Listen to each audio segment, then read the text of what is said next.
Hello my dear students.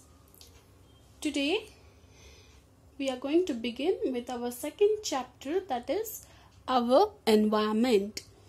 So you are very much familiar with the topic or with the name, that is environment. So what is our environment, students? Can you tell me? So our environment is nothing but our surroundings.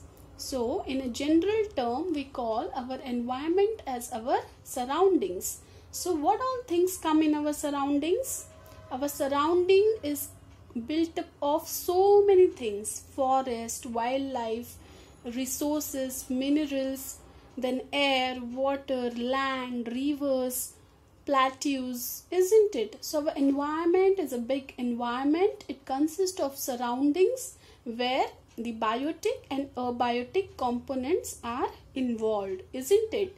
So for today, just we will introduce our topic and we will just go through what all things we are going to learn in this topic. So students, our environment here we can say in a simple term as our Mother Earth, isn't it? So our earth is nothing but our environment. So our earth consists of three parts, that is lithosphere, hydrosphere and atmosphere. So our earth is called as a unique planet, isn't it? Why it is called as a unique planet? Because it is the only planet which supports the life on the earth. It is the only planet which supports the life. So what are the features to support the life? So the features are the land, the water and the air.